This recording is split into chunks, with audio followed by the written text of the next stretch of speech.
At 5:42 a.m. on March 14, 1942, the ridge overlooking the jungle canopy of northern New Guinea was wrapped in a thin sheet of gray morning haze. A lone American marksman lay behind a sandbagged outpost built from rough planks and field-cut timber. His cheek pressed against the cold stock of his rifle, his right eye sealed to the scope, and around the rifle's frame was the one thing his commanders had banned without hesitation, a hand-tied bamboo hay rack stabilizer that looked more like a farm tool than a battlefield modification. He held his breath. The glass at the edge of the scope fogged slightly, then cleared. Down the slope, 70 yards out, a patch of jungle brushed against itself. No louder than a leaf settling after a breeze, but he knew that sound. Japanese scouts were moving. They preferred to crawl low, almost flat to the ground, slipping through roots and underbrush, with a quiet that unnerved even veteran soldiers. If even one of them broke through his line of sight, the entire platoon behind him could be exposed before sunrise. The manual said he was supposed to lie prone, rifle supported on sandbags, no attachments, no improvised frames. It warned that modifications could snag, shift, or obstruct the rifle under recoil. But the manual wasn't written for this ridge, for this jungle, or for an enemy that approached like ghosts. And the manual had never seen what this bamboo frame did when he settled his rifle into it, the way the crosshair held still, the way the shot lined up cleanly no matter how long he had to wait. He heard another faint rustle. Closer. He tightened his grip on the stock. They had banned his idea.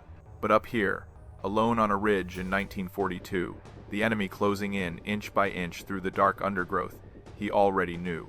He would keep it anyway. The morning light strengthened slowly across the ridge, revealing the uneven sandbags, weather-scuffed planks, and the narrow wooden platform that served as his lonely overwatch post above the tree line. The air carried the damp chill of a fading night, mixed with the warm scent of jungle soil rising with the first hints of sunlight. He shifted slightly to ease the pressure on his elbow, feeling the worn canvas of his sleeve scrape against the wood as he steadied the rifle within its bamboo frame. Far below him, mist drifted between the trees like thin smoke, softening the edges of the canopy, but leaving enough gaps for him to track movement whenever the foliage stirred.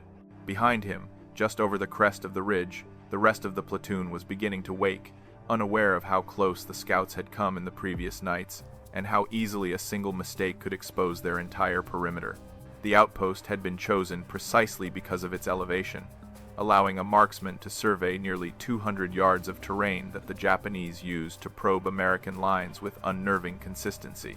Every inch of the platform had been hammered together in haste, yet the height gave him the one advantage the scouts could not easily counter: visibility over a jungle where nearly everything else favored the enemy.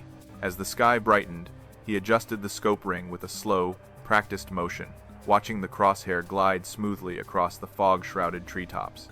He knew the quiet would not last, because scouts rarely moved during the noisy hours of daylight and instead preferred the half-dark moments when shadows collapsed into one another, creating countless places to disappear. The ridge's vantage point helped him spot these movements, but only if he remained completely still, allowing the slightest shift in the leaves to stand out against the otherwise unbroken green. The bamboo rack hugged the rifle like an awkward skeleton, its thin strips tied so tightly by field twine that they barely flexed when he pressed the barrel into place. He remembered how the sergeant had laughed at it 3 days earlier, calling it an unnecessary contraption that would fail the moment the rifle recoiled in a real firefight. Yet now, as he scanned the landscape, he felt the frame absorb tiny tremors from his heartbeat, giving him a stability no sandbag or bipod could match on this slanted, makeshift perch. The ridge forced him into a posture halfway between prone and seated, and without the rack, maintaining a steady sight picture would have been nearly impossible. Somewhere to his right, a bird shrieked briefly before going silent again, a small reminder that the forest reacted strangely whenever scouts passed through it. He shifted his weight just enough to relieve the tension in his shoulders, never lifting his eye from the scope as he traced the faint movement patterns he had learned over the past week. The Japanese scouts favored low angles, pushing aside ferns one slow inch at a time, which meant he had to look for disruptions rather than silhouettes. From this height, the slightest shiver of foliage revealed more than a full figure ever would, turning the jungle into a board where each leaf betrayed a possible route of infiltration. He inhaled deeply, letting the air settle in his lungs before exhaling in a steady, measured stream that barely moved the crosshair. The jungle below looked deceptively peaceful, but he felt certain the scouts were already testing the perimeter, using the fog and shifting light to mask their approach. Every instinct told him they were adjusting their pattern after losing several probing teams earlier in the week, and sooner or later, one of them would attempt to slip beneath the ridge's oversight. He remained motionless, listening to the subtle blend of insects, distant water, and rustling leaves, knowing that any one of those sounds could transform without warning into the soft footfall of an enemy who believed he remained unseen. The sun finally broke through a crack in the horizon, laying a pale stripe of gold across the ridge, and he steadied himself with the quiet certainty that the next few minutes could decide whether the platoon behind him stayed alive through the morning. The quiet tension along the ridge deepened as the sun lifted higher, and he felt the familiar weight of responsibility settle across his shoulders like a damp blanket. Although the platoon behind him remained unseen from his vantage point, he could sense their growing unease through faint murmurs drifting over the crest, each voice revealing how little rest anyone had found during the last few nights of constant probing. The scouts had been testing the perimeter with deliberate patience, and every man on the ridge understood that a single unnoticed breach could unravel their entire position before the company even realized what was happening.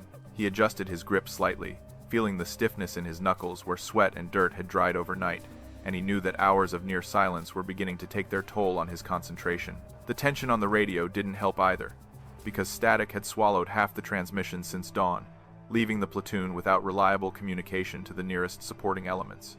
The radio man had spent the last hour twisting the antenna in tight arcs, hoping to find a stable frequency, yet each attempt only produced faint crackles mixed with distant fragments that never carried enough meaning to be useful. With communications fading, the responsibility for early warning fell entirely on his shoulders, and he fought the creeping sense of isolation that always emerged whenever the jungle swallowed the normal sounds of military presence. The forest had a habit of amplifying certain noises while muting others, creating an uneven soundscape that sometimes masked approaching movement until it was dangerously close. Every shift in the wind, every snapped twig, and every drifting leaf demanded his attention, forcing him to sift through endless fragments of noise while maintaining a steady aim through the bamboo rack. He felt the platform beneath him tremble slightly as someone moved behind the ridge, perhaps repositioning crates or adjusting sandbags, and he hoped their footsteps did not betray their location to any scouts creeping along the lower perimeter.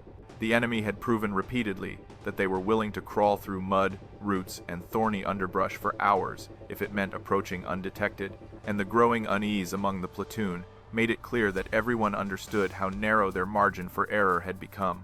The previous nights had shown just how silently the scouts could slip through the trees, appearing suddenly in places that seemed impossible to reach without exposing themselves to watchful eyes. While observing the jungle, he noticed a faint ripple moving through the ferns near the left flank, a motion so delicate that it resembled nothing more than a gentle breeze shifting the foliage. Yet he recognized the pattern instantly, because the scouts consistently used small coordinated movements to test the attention span of isolated sentries. He steadied the rifle within the hayrack frame, feeling the bamboo tighten around the barrel as his pulse slowed deliberately, and he traced the subtle disturbance with the practiced calm that weeks of constant vigilance had carved into him. Behind him, a muffled voice attempted to whisper something about shifting to a tighter defensive perimeter, but the words dissolved before reaching him clearly, swallowed by distance and the thick leaves overhead. The uncertainty in the platoon's tone unsettled him more than the approaching scouts, because it showed how quickly fear could grow when knowledge of the enemy's position faded into guesswork. He pushed the thought aside, refocusing on the shallow movement below, knowing that any lapse in attention might allow the scouts to slip through the one gap they desperately sought. As the minutes stretched longer, the rising wind began to sweep across the ridge, carrying with it the earthy scent of damp soil mixed with decaying leaves, and he realized how easily such natural sounds could conceal the creeping approach of trained infiltrators. He breathed slowly and deliberately, keeping his eye fixed on the foliage, while bracing himself for the inevitable moment when the quiet would break. The pressure from every direction silenced radios, restless soldiers, shifting foliage, and the ever-present fear of surprise tightened around him, but he held firm, knowing that he was the single line of perception, standing between his platoon and the unseen enemy, inching closer through the waking jungle. The longer he remained locked into the scope, the more he found himself remembering the rigid instructions drilled into every rifleman during training, each rule recited with the absolute certainty that it represented the safest and most efficient method for battlefield marksmanship. The manual had been presented as a flawless system, a sequence of steps that, if followed precisely, would give any soldier the best chance of hitting a target under stress. It began with a strict emphasis on posture, reminding recruits to settle into a completely prone position with their elbows anchored firmly into the ground, ensuring the rifle's weight remained distributed evenly across a stable foundation. From there, the doctrine required that the rifle rest either directly on a sandbag or stabilize naturally through the shooter's upper body, avoiding any improvised brace or external structure that might shift unpredictably under recoil. The instructors explained repeatedly that attachments like sticks, frames, or field expedient supports could interfere with the natural movement of the rifle, potentially snagging the barrel or altering the angle at the exact moment a clean shot mattered most. Every recruit learned that the safest shot was the simplest shot, and simplicity in this context meant relying solely on the shooter's body and assigned equipment rather than on anything built from the field around them. He recalled how the training emphasized breath control as much as posture, instructing soldiers to inhale deeply, exhale halfway, then pause for the brief window where the body reached its most stable moment. Instructors insisted that no device or modification could replace proper breathing technique because mastery of the shot came from the soldier's ability to manage tension within his own body rather than from external crutches. They demonstrated this principle during long days on the range, walking among the recruits and correcting even the smallest deviations from the manual's perfect sequence. The manual also dictated how a marksman should transition between targets, moving the rifle with deliberate, smooth adjustments rather than abrupt shifts that could misalign the sight picture. Recruits were taught that stability came from predictable motion, and predictable motion only existed when the shooter adhered to a strict set of practiced responses. Anything that deviated from these motions was considered unsafe, impractical, or unnecessary, and the instructors made sure no one questioned these rules during training. He remembered the warnings especially well, the calm yet absolute tones used when explaining why improvised supports were prohibited under all circumstances. Instructors said such supports could collapse without warning, jolt the rifle during recoil, or trap debris that might strike the shooter or damage the weapon. They stressed that the battlefield introduced enough chaos without soldiers creating new risks by tying sticks, cloth, wire, or rope to their weapons in misguided attempts to gain an advantage. These ideas were deemed not only incorrect but also dangerous, and the consequences for using such modifications during active duty were stated plainly. Now, lying on the ridge and feeling the jungle breathe beneath him, he recognized how distant those polished doctrines felt from the reality he now faced. The manual never accounted for sloped platforms, obstructed sightlines, or enemies who approached low enough to vanish behind roots and brush. It never imagined a scenario where a marksman was forced to maintain an elevated overwatch position for hours while balancing on uneven boards, slick with humidity. Most of all, it never imagined that a soldier might need to hold his rifle completely motionless for extended periods while compensating for the tremors caused by exhaustion, tension, or the awkward angle of his perch. Despite these shortcomings, the manual held immense authority, and he understood why every modification was treated with suspicion. Yet, as he studied the jungle below, feeling the bamboo rack steady the rifle in a way no sandbag ever could on this ridge, he realized that the doctrine's perfection existed only on the pages where it had been written. The real battlefield, with all its shifting shadows and impossible angles, demanded something the manual never offered: adaptation forged from necessity and shaped by survival rather than regulation. As he maintained his watch from the elevated ridge, the shortcomings of the standard method became increasingly apparent, revealing themselves not as theoretical inconveniences, but as unavoidable physical realities shaped by the unforgiving terrain beneath him. The steep angle of the platform forced his torso into a half-prone, half-seated posture that no training diagram had ever acknowledged, putting awkward pressure on his shoulders and causing subtle tremors each time he tried to stabilize the rifle using only his elbows. Even the carefully controlled breathing emphasized in the manual became difficult to apply, since every exhale caused a slight shift in his balance that nudged the sight picture just enough to lose a moving target in the dense foliage. Compounding these challenges was the irregular airflow rising from the jungle, which carried alternating pulses of warm and cool air that distorted his field of vision and made the rifle feel lighter or heavier, depending on the wind's direction.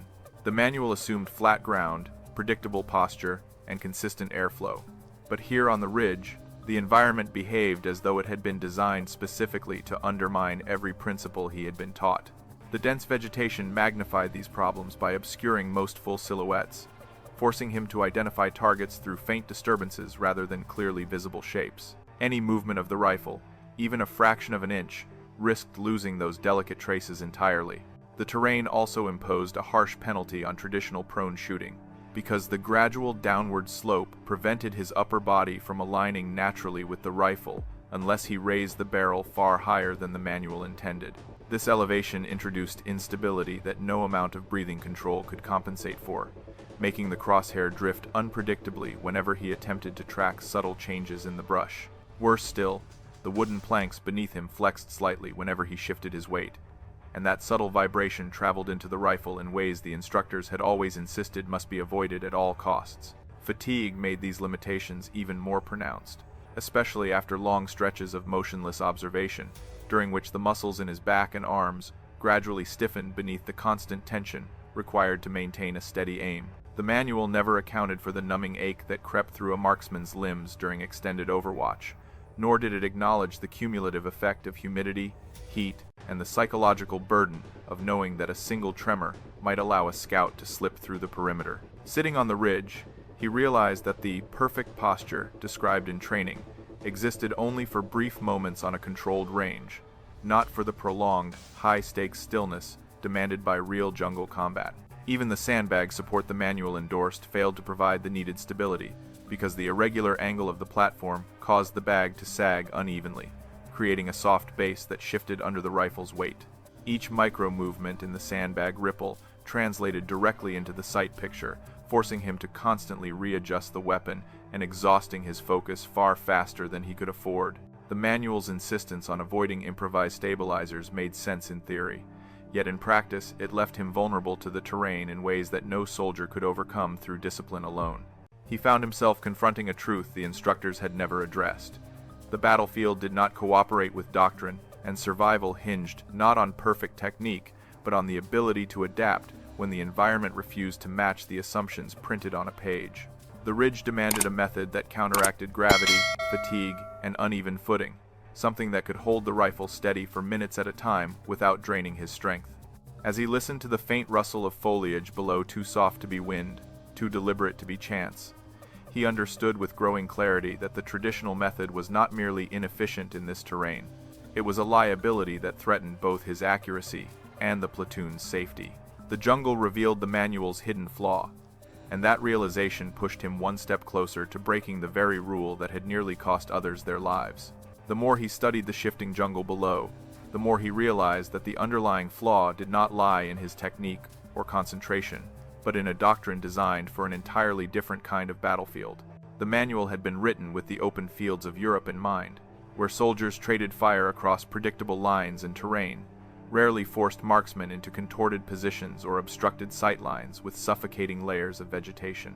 Instructors emphasized broad visibility, solid footing, and clear engagement ranges, conditions that rarely existed in the dense, irregular landscapes stretching across New Guinea. This mismatch between theory and reality had transformed the manual from a guide into an anchor, holding him to methods that simply did not belong on a ridge where the enemy crawled through shadows rather than advancing across open ground.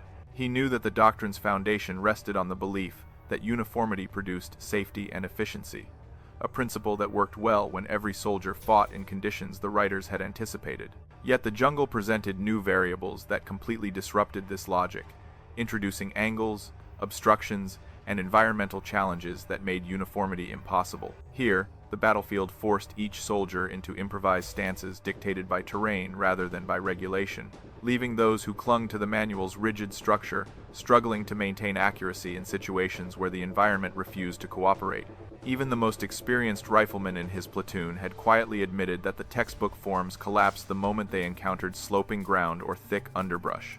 The doctrine also underestimated the enemy's adaptability, assuming opponents would behave in ways that aligned with European engagement patterns rather than exploiting the terrain with near-perfect stealth. Japanese scouts did not present themselves as upright figures crossing open sightlines, but instead moved in slow, calculated increments that blended seamlessly into the forest floor. Their approach transformed the marksman's job from striking visible targets to detecting the slightest flicker of motion, a task that demanded absolute stability and patience far beyond what the manual's authors had envisioned. With the rifle trembling from the awkward posture the ridge forced upon him, he knew that adherence to tradition would only give these infiltrators the advantage they sought.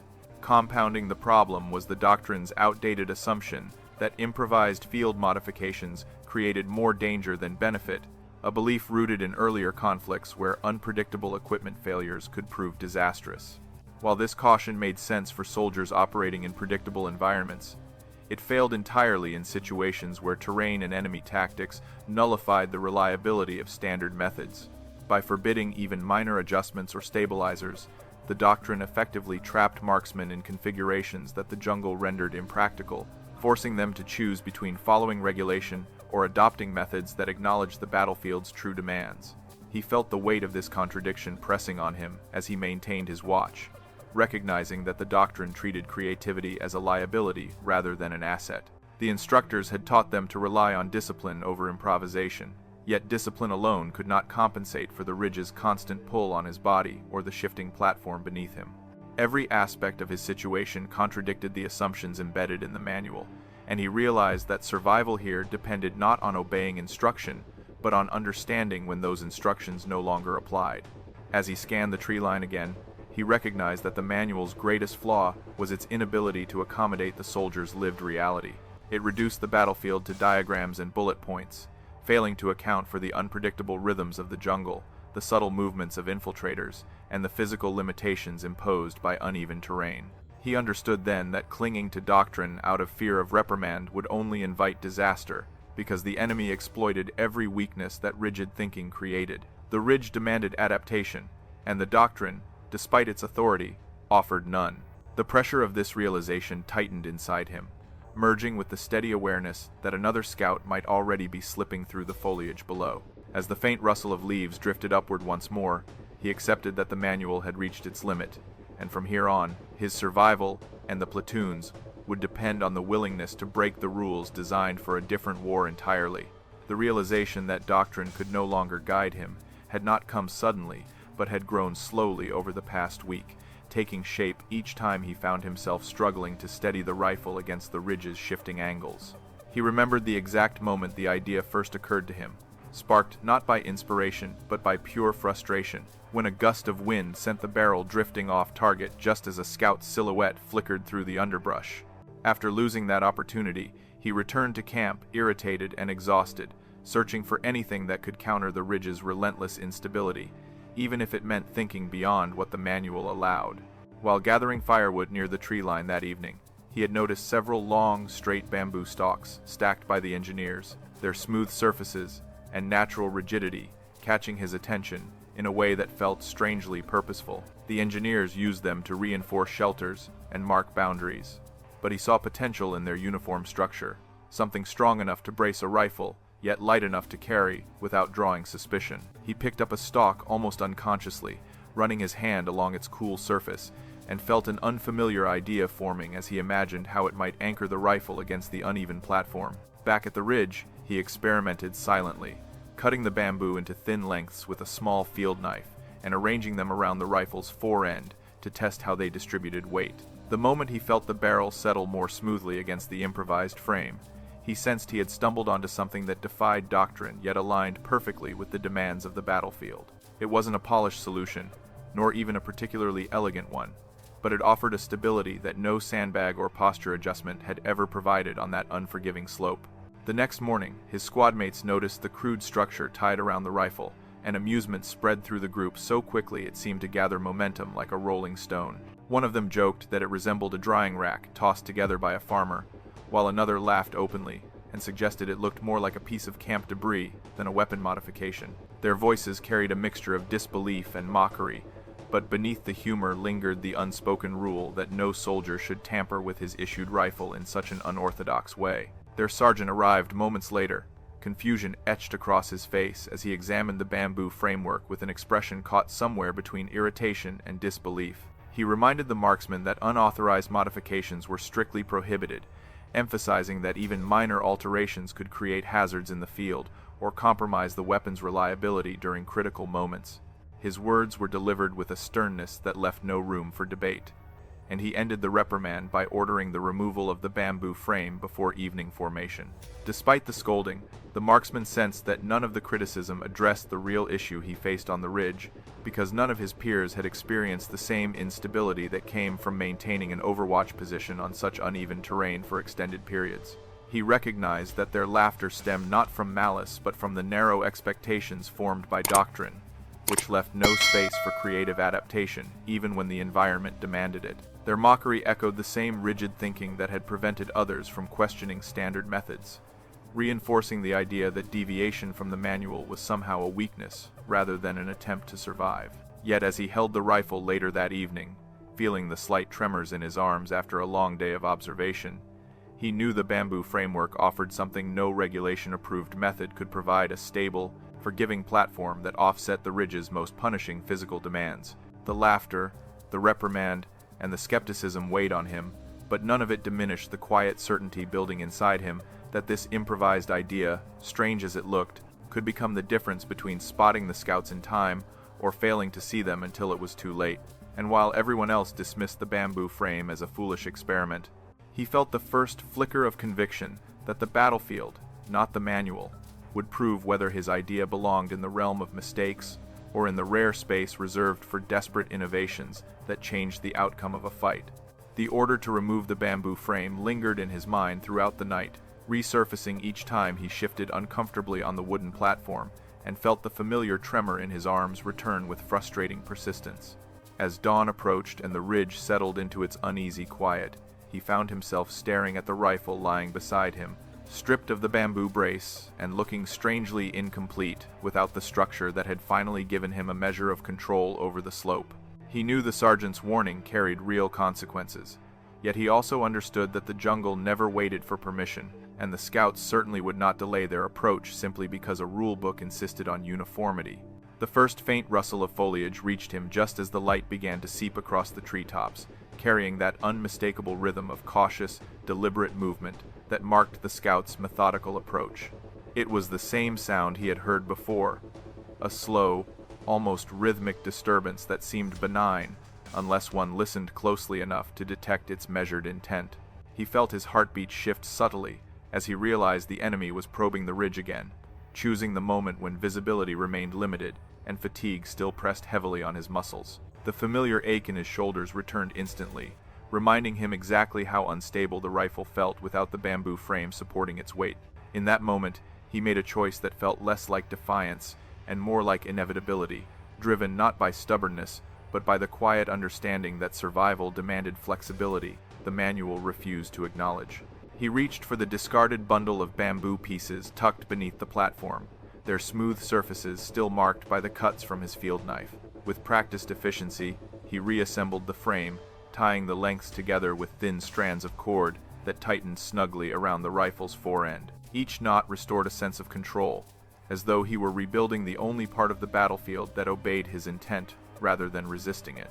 Once the frame was secured, he settled the rifle into position, feeling the bamboo cradle distribute the weight evenly across its supports with a stability that immediately relieved the tension in his arms. The crosshair no longer drifted with his pulse or the subtle shifting of the platform. Instead, it held steady over the narrow gap in the underbrush, where the rustling continued with growing confidence. He exhaled slowly, letting his breath flow in a controlled stream as he reacquainted himself with the feeling of grounded precision the frame provided. The jungle's uneven rhythms, once a constant disruption, now seemed to slow into a pattern he could anticipate.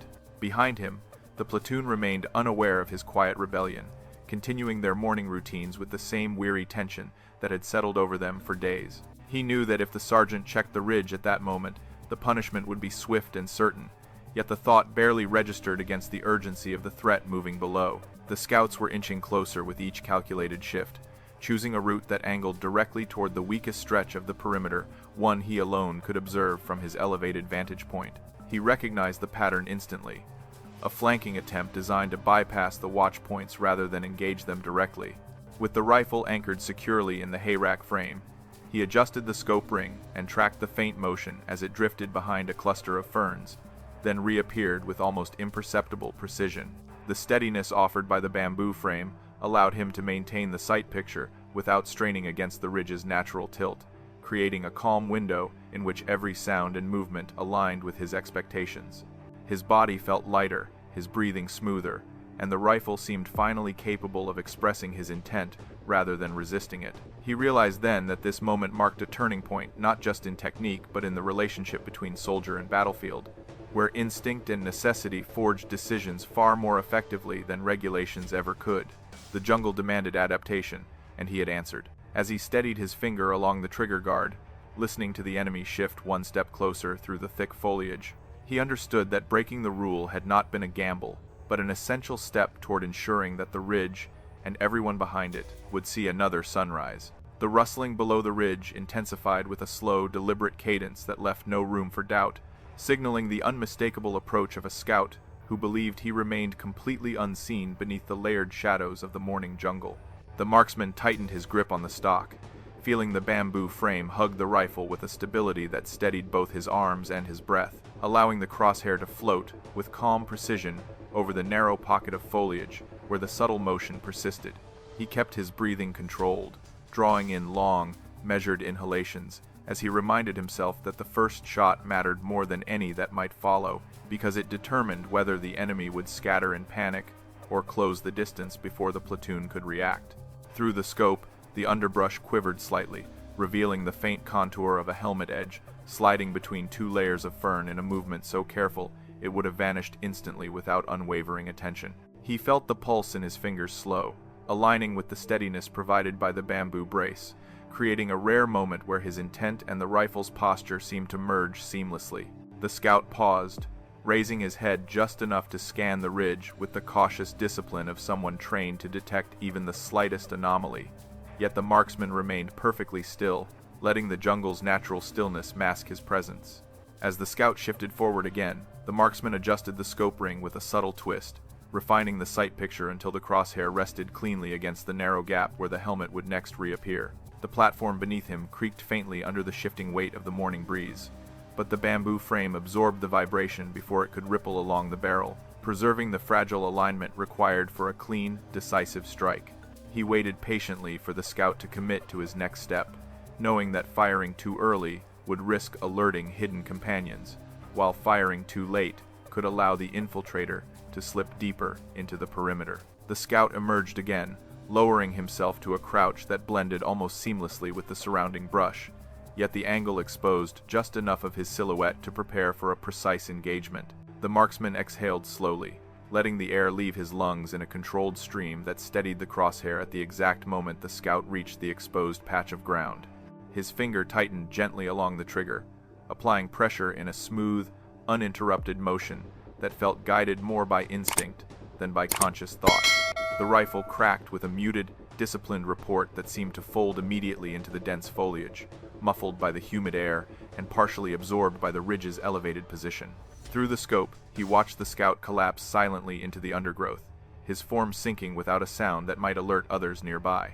The marksman held his position, keeping the rifle anchored in the frame while scanning for movement that would indicate a reaction or counter-approach.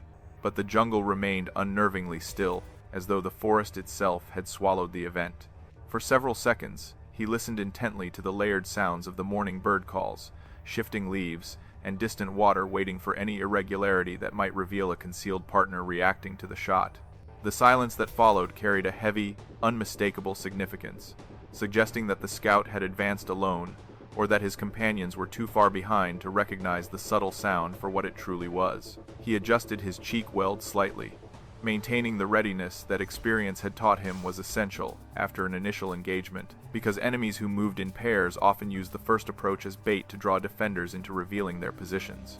Yet, as the minutes passed without further disturbance, he recognized with quiet certainty that the bamboo frame had achieved precisely what he hoped it would, delivering a stable, controlled shot that eliminated the threat without exposing the ridge or alerting the scouts trailing behind. In that moment, he felt a quiet surge of vindication, not born of pride, but of the simple recognition that the battlefield had affirmed what doctrine refused to see. The ridge remained secure for now, and the first contact had proven that the improvised brace was not merely helpful but essential. He stayed locked into his scope, pulse steady and breath measured, ready for the next movement that would inevitably come from the jungle below, knowing that this was only the beginning of the long confrontation that would unfold across the next 24 hours. The silence that followed the first shot lingered across the ridge like a suspended breath, carrying with it a deceptive calm that never lasted long in this part of the jungle. He kept the rifle anchored within the bamboo frame, refusing to relax even for a moment, because experience had taught him that the enemy rarely advanced alone and often relied on staggered spacing to conceal their movements. As the minutes passed, a faint stir in the brush hinted that another scout was circling toward the left flank, testing the perimeter with the same deliberate caution that had characterized their earlier attempts. The marksman shifted his weight slightly, aligning the frame with the new angle while maintaining the controlled breathing that kept the sight picture steady against the ridge's natural tilt. The second appearance came as a brief flicker of motion behind a cluster of palms, and although the scout revealed even less of himself than the first, the stable cradle of the bamboo frame allowed the marksman to track the faint silhouette with minimal strain. He waited for the right moment, letting the scout advance just far enough to commit to the trajectory, then released another quiet, disciplined shot that folded the figure instantly into the foliage. The sound barely rose above the ambient noise of the forest, and the ridge remained undisturbed by any alarm or responding movement, as if the jungle itself had chosen to keep the confrontation hidden beneath its layered canopy.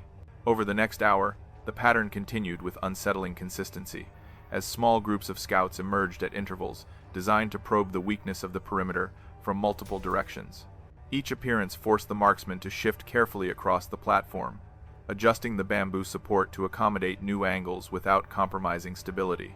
The frame absorbed the minor vibrations created by his movement, preserving a steady line of sight as he tracked each scout with the calm focus of someone who understood that hesitation could mean disaster. One by one, the infiltrators advanced toward the ridge, only to be met with precise shots that eliminated them silently before they could approach the vulnerable underside of the platoon's position. As the sun climbed higher, fatigue began to seep back into his shoulders and arms, yet the bamboo frame continued to mitigate the strain that normally accompanied long hours of overwatch. Without it, he knew his muscles would have trembled uncontrollably by now, breaking the steady rhythm that allowed him to neutralize targets the moment they revealed themselves. The frame's stability not only preserved his accuracy but also conserved his energy, enabling him to maintain vigilance far longer than the manual's posture would ever have allowed. It became an extension of his intent, bridging the gap between human endurance and the relentless demands of the ridge's unforgiving terrain. By late afternoon, the scouts had begun to adjust their approach, moving in tighter formations and attempting to exploit the terrain with coordinated shifts that tested the limits of his reaction time. Their strategy relied on forcing him to realign rapidly between multiple points of movement, hoping fatigue or narrow angles would cause him to miss a critical opportunity. Yet the stability granted by the frame allowed him to transition smoothly between targets with minimal disruption, and each attempt ended with the same finality that had defined the earlier engagements. The ridge, once threatened by unseen movement, remained secure through a continuous series of quiet, efficient eliminations. As dusk approached, the jungle darkened into long stretches of shadow, yet the scouts continued their attempts with the same persistence that had marked their approach at dawn. He adjusted the scope for low light, relying more heavily on motion than on clear silhouettes, and the frame once again proved invaluable by allowing him to hold the rifle steady for extended periods while waiting for subtle disturbances in the undergrowth. Each shot carried the same controlled precision, and each scout who attempted to bypass the ridge disappeared without raising an alarm, reinforcing the marksman's belief that the improvised brace was no longer a questionable experiment, but a critical asset in the fight. When night finally settled across the ridge, blanketing the jungle in deep shadows and muffled sounds, he remained at his post with unwavering determination, knowing that the infiltrators often used darkness to mask their final assaults. The bamboo frame kept the rifle anchored through long stretches of stillness, punctuated only by sudden bursts of motion that revealed new threats. By the time the moon rose above the treetops, the ridge had been tested from every angle, and each attempt had ended the same way, silently, decisively, and without allowing a single scout to breach the perimeter. Through 24 relentless hours, he eliminated 28 enemy infiltrators, each shot taken with the calm precision granted by the frame others had mocked, proving that survival favored those willing to break the rules when the battlefield demanded it. When the ridge finally settled into a deep and uneasy quiet, the marksman lowered his rifle with the slow, deliberate caution of someone who had spent an entire day operating at the edge of exhaustion. His muscles ached from the long hours of tension, and yet the weight of responsibility still pressed on him as he scanned the tree line one more time, searching for any final movement that might signal a lingering threat. The jungle responded only with its familiar nocturnal chorus, soft chirps, distant water, and the gentle sway of leaves stirred by the cooling night air, confirming that the scouts had either withdrawn or been eliminated entirely during their relentless attempts to penetrate the perimeter. Behind the ridge, the platoon began to emerge from their defensive positions, their cautious steps and low murmurs revealing how little they had understood about the scale of the danger lurking below. Most of them had assumed the quiet meant the scouts were regrouping elsewhere, or simply avoiding the ridge altogether, unaware that the repeated silence resulted not from enemy hesitation, but from the precise, controlled shots delivered by a single marksman working tirelessly from his elevated post. The realization spread gradually as soldiers moved closer to the ridge's edge, noting the absence of approaching movement and the lack of any alarms raised by nearby units. One of the squad leaders approached the marksman with visible uncertainty, asking whether he had seen anything unusual during his long watch. The marksman simply nodded toward the dense foliage below, offering a brief explanation that carried far less detail than the situation deserved, because he lacked the energy to recount the 28 engagements that had unfolded across the span of 24 punishing hours. The squad leader's expression shifted slowly from confusion to disbelief, and then to a dawning respect as he pieced together the implication of the marksman's restrained words. As reports filtered in from patrols sent to sweep the lower slopes, confirmation arrived that multiple infiltration attempts had been halted long before they could threaten the perimeter. The patrols found disturbed patches of earth, broken ferns, and carefully concealed tracks that revealed how close the scouts had come to breaching the defensive line. In each instance, there were subtle signs of a sudden interruption, quiet collapses, interrupted approaches, and abandoned equipment, indicating that the engagements had been so swift and controlled that the scouts had never managed to signal their comrades. The jungle had swallowed the evidence quietly, but the pattern was unmistakable. The ridge had held because one rifleman had refused to let the scouts advance unseen. Word spread quickly through the platoon, carried in hushed tones that mixed relief with astonishment, and more than one soldier admitted privately that they had underestimated both the danger below and the marksman's quiet determination. The sergeant, who had once dismissed the bamboo frame with sharp disapproval, approached the marksman later that night with an expression less stern than before, tempered by a recognition of the narrow margin that had separated the unit from disaster. Though he said little, the brief nod he offered conveyed an acknowledgement that doctrine alone had not saved the ridge. It had been adaptation, instinct, and the willingness to challenge a regulation that no longer matched the battlefield's reality. As the platoon settled into a more restful posture, the marksman finally allowed himself to lean back against the sandbags, feeling the accumulated fatigue settle heavily into his limbs. The ridge, once a place defined by uncertainty and danger, now felt strangely secure beneath the faint glow of the moon, and he understood that the stability granted by the bamboo frame had played an essential role in preventing a catastrophe. The knowledge that his improvised method had protected the men behind him brought a quiet sense of resolve, not rooted in pride, but in the simple truth that necessity had guided him toward a solution the manual would never have approved. Through the quiet murmurs of grateful soldiers and the gentle rustle of the jungle reclaiming its calm, he recognized that survival had not come from strict obedience, but from the courage to adapt when the rules fell short. The platoon had been saved not by doctrine but by innovation forged in the tension between fear and responsibility, and as he rested briefly before dawn's next duty cycle, he understood that the ridge would remember the choice he had made long after the bamboo frame was gone. As the first light of dawn crept slowly over the ridge, the marksman rose from his makeshift perch with a stiffness earned through long hours of unbroken vigilance, feeling each movement echo the strain of the previous day's relentless engagements. The jungle below shimmered faintly beneath the returning haze, its deceptive calm giving no hint of the 28 infiltrators who had attempted to breach the perimeter under its heavy shadows. Beyond the ridge, the platoon stirred with renewed energy, their quiet conversations marked by an unmistakable sense of gratitude, even if many remained unsure of exactly how close they had come to disaster during the night. The bamboo frame, still tied firmly around the rifle's forend, seemed almost out of place now in the soft morning light, an awkward, handmade structure that bore little resemblance to anything the manual endorsed. Yet its presence carried a weight of undeniable truth, representing the bridge between imperfect doctrine and battlefield necessity. The marksman removed it carefully, laying the improvised brace across his lap as he studied the knots he had tied during the moment of his rule-breaking decision.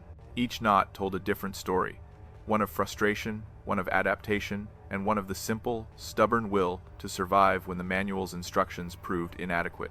Later that morning, as the platoon gathered for a brief debriefing, several soldiers examined the bamboo frame with a mixture of curiosity and respect, no longer viewing it as a reckless experiment, but as a practical tool shaped by the unforgiving demands of the ridge. Some asked how he had built it,